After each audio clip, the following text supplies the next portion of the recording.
বাসায় বসে আছো বলে কি বসে না থেকে কোনো কাজ বাজা তো করতে পারো নাকি? আমাকে বা কে কাজ দেবে গো গিন্নি?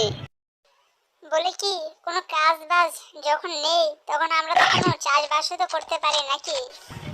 সব বুদ্ধি যখন তুমি দিলে তাহলে এই বুদ্ধিটা দাও, কি চাষ আমরা করব। চলো আমরা আমের চাষ করি। আমের চাষে আম যেটা হবে সেটা বিক্রি করে আমাদের বাকি দিনগুলো ভালোই কাটবে। তোমার আইডিয়াটা ভালো আছে, কিন্তু এটার ব্যাপারে আমাকে আরো কিছুক্ষণ ভাবতে দাও। আমি তোমাকে এটার ব্যাপারে রাতে বলবো, এখন কিছু খেতে।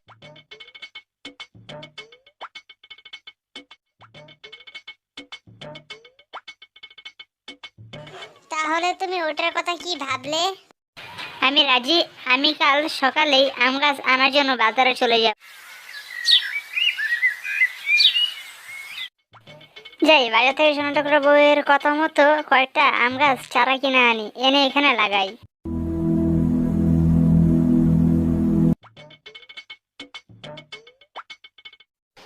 কি অবস্থা মতেন মিয়া, কেমন আছো তুমি? তোমার চারা গাছ কত টাকা করে তুমি বিক্রি করতেছো? মিসকি ভাই, বেশি না, শুধুমাত্র 20 টাকা করে তোমার জন্য প্রতি পিস। এর মতো 60-70 টাকা করে বেশি, তুমি 20 টাকাই দিও। না মতিন মিয়া, এইসব বললে তো হবে না। প্রতি পিস আমি 12 টাকা করে দেবো। দিলে দাও 4 পিস, না দিলে তোমারটা তোমার কাছে রাখো ভাই, আমার লাগবে না। আচ্ছা ঠিক আছে মিসকি ভাই, নাও, তুমি আমার অনেক উপকার করেছো, এই জন্য তোমাকে আমি 12 টাকা করে দিলাম ভাই, 13 টাকা করে দিও তুমি।